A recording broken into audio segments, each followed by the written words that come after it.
Allez, suite du cours de chimie, donc partie 2. Alors précédemment, en fait, on a vu sur des expériences ce que c'était qu'une réaction d'oxydoréduction, donc une oxydation et une réduction. Une oxydation, c'est une perte d'électrons, tandis qu'une réduction, c'était un gain d'électrons. Mais en fait, ce gain ou cette perte n'est pas forcément effective. Dans l'expérience qu'on avait vue avec le fer et le cuivre, on a vraiment un échange électronique. Mais c'est pas toujours le cas. Parfois, en fait, cette perte ou ce gain n'est que formel. Alors, euh, on va voir ça, et on va avoir besoin, en fait, pour décrire ce gain ou cette perte, d'un outil un petit peu plus complet ou rigoureux de détermination, en fait, de ce que c'est qu'une oxydation ou une réduction. On va avoir une nouvelle définition. Donc, je vais quand même mettre en petit rappel, mais on vient de le voir. Non, je vais pas le mettre en rappel. On va continuer. On va regarder ça. Alors, je vais commencer par un exemple. Euh, pour dire ce que c'est que le degré ou le nombre d'oxydation. Moi, je veux dire nombre d'oxydation. Et je vais prendre la molécule d'eau, dont je représente ici le schéma de Lewis. Alors, rappelez-vous, comme l'électronégativité de l'oxygène est supérieure à l'électronégativité de l'hydrogène, on avait dit que la liaison était polarisée. La liaison est polarisée, c'est-à-dire que effectivement, l'électron, disons que le partage de doublé électronique, la liaison covalente, elle n'est pas symétrique. Et donc l'oxygène s'accapare un peu plus les électrons. Et alors ce qu'on va faire, c'est attribuer effectivement ces électrons à l'oxygène. Et en fait, il gagne deux charges négatives et on va donc l'affecter d'un nombre qui est moins 2. Chaque hydrogène, lui, a perdu, disons, pas de manière effective, mais de manière formelle, un électron. Et donc on va l'affecter d'un nombre plus 1. Donc il a perdu une charge négative, donc plus une charge positive. Comme ça, écrit en chiffres romains. Et bien ce sont les nombres d'oxydation des éléments oxygène et hydrogène dans la molécule d'eau que je viens d'écrire. D'accord? Voilà. Alors, petit rappel. Comment varie? Alors, vous voyez en fait que pour réfléchir et déterminer les nombres d'oxydation, il va falloir comparer les électronégativités des atomes qui sont liés par des liaisons covalentes. Et je vous rappelle que l'électronégativité, elle varie comme ça dans le tableau. Et vous avez H qui est là et l'oxygène qui est par ici. On voit que l'oxygène est bien plus électronégatif que l'hydrogène. D'accord? Voilà. Donc là, vous voyez que cette perte ou ce gain d'électrons, il est formel à l'intérieur de la molécule d'eau. Je peux réécrire plus synthétiquement en utilisant la formule brute de la molécule d'eau, H2O. Dans H2O, l'hydrogène a un nombre d'oxydation plus 1, tandis que l'oxygène a un nombre d'oxydation moins 2. D'accord? Deuxième exemple. L'ion cuivre 2, Cu2+. Alors, à votre avis, que vaut le nombre d'oxydation du cuivre? Ok. Alors, vous avez peut-être eu l'intuition que c'était plus 2, puisqu'il a une charge de plus. Donc, il a perdu, en fait, mais réellement, cette fois, 2 électrons. Donc, vous voyez que le degré d'oxydation, en fait, il va nous permettre de savoir s'il y a eu perte ou gain d'électrons, soit effectif, comme c'est le cas ici. Ici, on a eu une perte effective. Et là, on a d'électrons. Tandis que pour l'hydrogène, ici, on a une perte formelle ou un gain formel d'électrons. Perte si c'est l'hydrogène, gain si c'est l'oxygène. Voilà. Donc en fait, on va définir ces nombres d'oxydation et on va comparer comment évolue ce nombre d'oxydation pour savoir s'il y a eu réduction ou oxydation, c'est-à-dire s'il y a eu gain ou perte d'électrons. Alors, si je regarde rigoureusement ce qu'il faut faire, c'est ce que j'ai fait sur la molécule d'eau, c'est-à-dire représenter le schéma de Lewis de la molécule et attribuer fictivement des électrons de la liaison aux plus électronégatifs des atomes. Mais en fait, il y a des règles simples qui vont nous permettre en fait de nous affranchir de cette représentation de Lewis. On va regarder ça tout de suite. Donc règle de détermination du nombre d'oxydation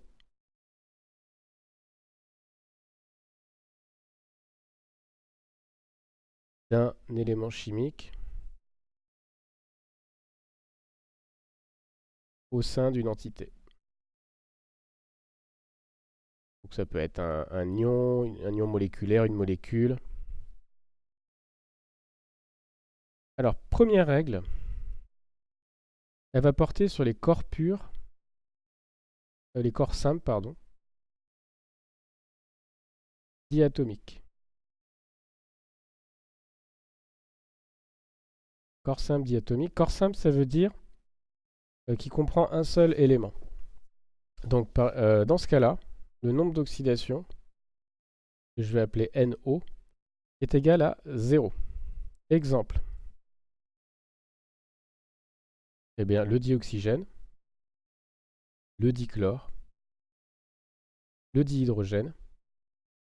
Dans toutes ces molécules, l'atome, l'unique atome qui compose les molécules, là, un nombre d'oxydation qui vaut 0. Donc là, le nombre d'oxydation de l'oxygène vaut 0 dans le dioxygène, le nombre d'oxydation du chlore vaut 0 dans le dichlore, le nombre d'oxydation vaut 0 dans le dihydrogène.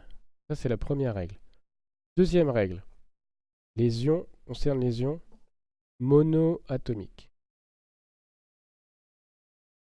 donc constitués d'un seul atome. Le nombre d'oxydation est égal au nombre de charges élémentaires de l'ion. Donc par exemple, l'ion Fe2+, eh bien en fait la charge de plus veut dire qu'il a une charge plus 2e, donc le nombre de charges élémentaires c'est 2. Et donc son nombre d'oxydation, qu'on représente par un chiffre romain, c'est plus 2. Okay. On fera des petites applications après. Troisième règle. Ça concerne l'hydrogène. L'élément hydrogène. Son nombre d'oxydation, il vaut plus 1. Sauf dans deux cas de figure. Donc sauf dans H2, le dihydrogène, ou ici le nombre d'oxydation vaut 0, CF la règle 1, et sauf dans ce qu'on appelle les hydrures. Alors les hydrures, c'est l'hydrogène qui est lié en fait à un atome métallique, par exemple à un alcalin ou un alcalinotéreux, ou au bore, donc en fait les éléments, des métaux très peu électronégatifs. Et à ce moment-là, c'est l'hydrogène qui va être plus électronégatif et donc il va avoir un nombre d'oxydation moins 1, tandis que par exemple si le lithium aura plus 1. Donc là, ça vaudra moins 1. Donc si vous voulez la règle, si je la récapitule, pourquoi le nombre d'oxydation de l'hydrogène vaut plus 1 en général? Parce qu'en fait l'hydrogène, vu sa place dans la classification périodique, il est très peu électronégatif. Et donc, à moins qu'il soit lié à lui-même ou lié à un élément plus électronégatif, eh bien son nombre d'oxydation vaut plus 1. Alors il faut vraiment retenir ça, puisqu'on va trouver beaucoup d'hydrogène dans beaucoup d'édifices moléculaires. On a aussi une règle sur l'oxygène qu'on va beaucoup rencontrer, surtout qu'on va traiter d'oxydation. Donc dans l'oxydation, il y a oxy, ça vient bien de l'oxygène. Le nombre d'oxydation de l'oxygène, eh bien, si vous regardez la molécule d'eau, ça valait moins 2. Et ça va être le cas tout le temps, sauf dans quelques cas de figure. Alors je vais remonter les cas de figure en fait de l'hydrogène. Hop, comme ça. Alors pour l'oxygène, quelles sont les exceptions? Alors déjà, on a le dioxygène, puisque ici c'est une molécule diatomique, le nombre d'oxydation de l'oxygène vaut 0. Vous avez aussi H2O2. Alors dans H2O2, vu la structure de la molécule en fait, admettons par exemple qu'on ait plus 1, j'applique la première règle, donc plus 1 pour l'hydrogène, la règle 3 pardon. Et bien ensuite, l'oxygène, on va voir qu'il faut forcément que ça soit égal à moins 1, son nombre d'oxydation. Alors ça vient de la structure, de la molécule. Je peux l'écrire pour les meilleurs. En fait, la molécule est comme ça. D'accord? Et en fait, vous voyez que chaque oxygène va s'accaparer l'électron des hydrogènes. Mais ici, on va avoir une liaison en fait qui est homoatomique. Il y a les deux mêmes atomes de part et d'autre, et donc il va être équitablement réparti, partagé, se doubler, et donc en fait finalement chaque oxygène a gagné qu'un électron, et donc l'élément oxygène il est au degré ou au nombre d'oxydation -1. Et puis il peut se passer aussi que, alors il peut se passer quoi? Le nombre d'oxydation de l'oxygène vaut -2. Ça veut dire quoi? Ça veut dire que très souvent l'oxygène forme deux liaisons. Et il est très électronégatif, donc il s'accapare formellement les électrons de la liaison. Et donc son nombre d'oxydation vaut -2. Donc sauf dans le cas en fait où il est lié à lui-même, soit par deux liaisons, soit par une liaison. Donc c'est le cas du peroxyde d'hydrogène H2O2 ou du dioxygène O2. Mais aussi éventuellement, il peut être lié à un atome plus électronégatif. Et il y en a un seul qui est plus électronégatif, c'est le fluor. Et dans ce cas-là, c'est le fluor qui va s'accaparer les électrons. Et chaque atome de fluor va être au degré d'oxydation -1, et donc l'oxygène sera à +2 dans ce cas-là. Bon, les deux cas qu'il faut vraiment retenir, c'est ces deux-là.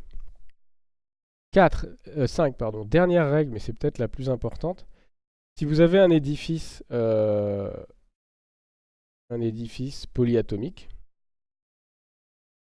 qui contient plusieurs atomes, alors la somme des nombres d'oxydation des différents éléments doit être égale au nombre de charges de l'édifice, au nombre de charges élémentaires. D'accord? Alors par exemple, si on prend H3O+,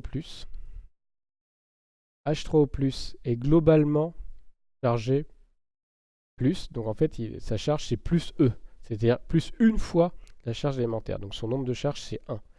Eh bien regardez, si j'utilise les règles 3 et 4, j'attribue -2 à l'oxygène, j'attribue un nombre d'oxydation +1 à l'hydrogène. Si on fait la somme des NO, les nombres d'oxydation, ça va être égal à 3 fois 1, parce qu'en fait il y a 3 hydrogènes, moins une fois, enfin plus une fois -2, et ça fait bien +1, c'est-à-dire le nombre de charges. D'accord? Donc voilà, ces 5 règles, on apprend ces 5 règles. Avec ces 5 règles, on peut, dans la grande majorité des cas, déterminer le nombre d'oxydation d'un élément sans utiliser la représentation de Lewis et comparer les électronégativités des atomes de part et d'autre de la liaison. Bien, alors on va faire une petite application, hein. Vous allez tester si vous avez bien compris ça. Alors, application.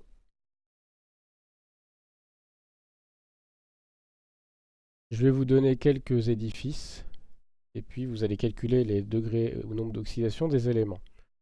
Alors, le premier que je vais vous donner, c'est l'ion chlorure Cl-. Ensuite, on va faire comme ça, le dioxyde de carbone. Et puis en troisième lieu, le dibrome. Donc toujours la même chose. Ici, vous mettez une pause, vous essayez de résoudre ça, et moi, je vous donne la réponse maintenant. Alors, le chlore, l'ion chlorure, c'est un ion monoatomique, donc son degré d'oxydation est égal à sa charge, donc -1. Dans le CO2, je vais utiliser la règle sur l'oxygène. A priori, on n'est pas dans un cas particulier ou dans une exception. Le degré d'oxydation de chaque atome d'oxygène, c'est -2. Donc, que vaut le degré d'oxydation du carbone? Eh bien, il faut que la somme des nombres d'oxydation soit égale à 0, puisque la charge de la molécule de dioxyde de carbone est nulle. J'ai 2 fois -2, j'ai 2 atomes d'oxygène au degré -2, donc il faut que le carbone soit à +4. Le degré d'oxydation du carbone, c'est +4. Br2, enfin, eh bien, c'est une molécule diatomique, donc son degré d'oxydation, c'est 0. Ok, voilà pour le degré d'oxydation.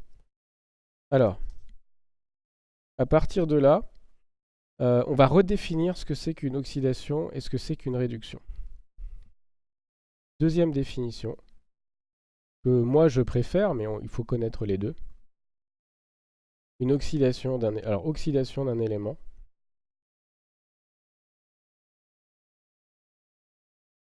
Chimique. Quand est-ce qu'on dit qu'il va être oxydé? Il va être oxydé si son nombre d'oxydation augmente. D'accord? Donc l'augmentation d'un nombre d'oxydation, c'est on s'accapare des électrons, donc vous rapprochez ça en fait d'un gain d'électrons. Le pendant de ça, c'est la réduction. La réduction, nous, on avait défini ça comme une perte d'électrons. Cette perte, elle peut être effective ou formelle. Et dans tous les cas, ça va conduire à une diminution du nombre d'oxydations.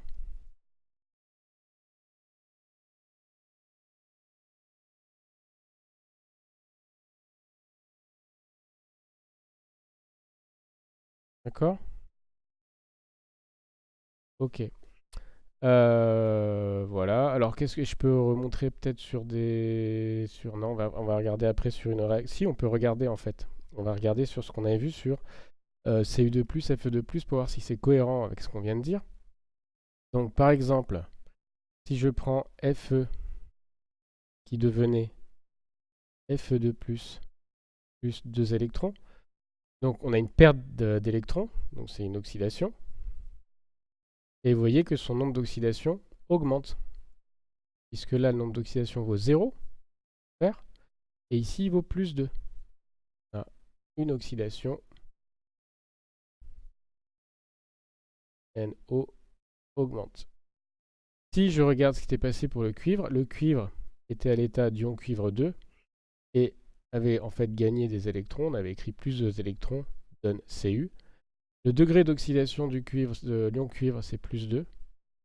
La réduction, enfin la forme réduite du cuivre, un nombre d'oxydation 0. Et donc vous avez une diminution en fait de moins 2 du nombre d'oxydation. Et donc on a une réduction. C'est bien une réduction conformément à la première définition. D'accord? Donc je récapitule. L'oxydation d'un élément chimique, vous pouvez voir ça soit comme une perte d'électrons ou une augmentation du nombre d'oxydation. Et une réduction, c'est un gain d'électrons, donc une diminution du nombre d'oxydation. Il faut connaître les deux. Dernière petite chose, à partir des nombres d'oxydation, comment reconnaître une réaction d'oxydoréduction? On a une réaction chimique, on donne l'équation bilan, l'équation chimique. Il faut savoir, est-ce qu'on a affaire à une réaction d'oxydoréduction? Donc comment reconnaître une réaction d'oxydoréduction? On verra plus tard qu'il y a matière à confondre, notamment avec les réactions acido-basiques. Et donc là, je vais vous donner la méthode qui permet de ne pas faire cette confusion. Alors, la règle, c'est tout simplement, c'est simple, il faut qu'un élément, au moins un élément, enfin, on va dire plus simplement, il faut que le nombre d'oxydation d'au moins un élément varie au cours de la réaction.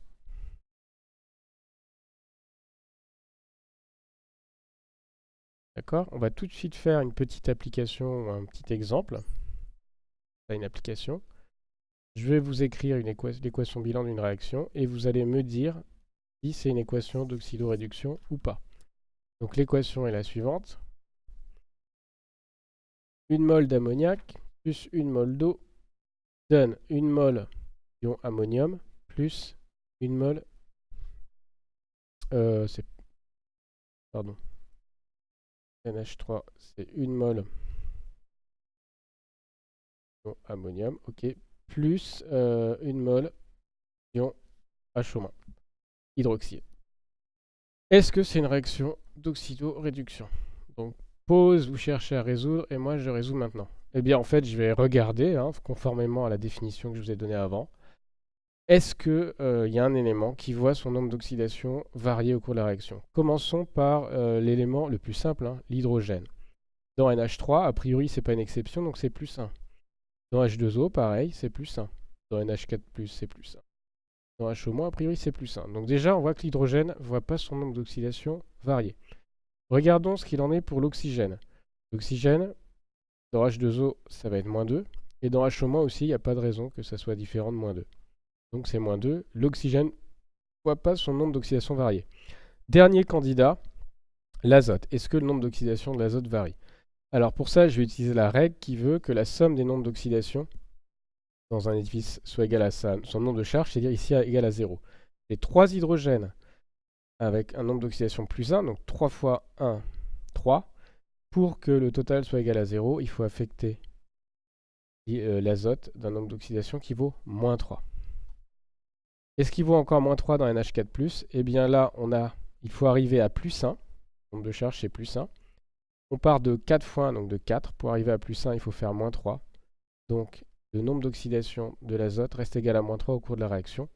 Conclusion, ce n'est pas une réaction d'oxydoréduction. Alors, pour la petite histoire, ça, c'est une réaction acide-base, acido-basique.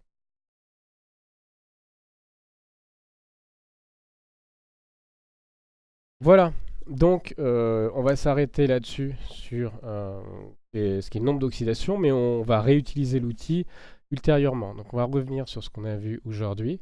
Donc on a défini le nombre d'oxydation d'un élément chimique.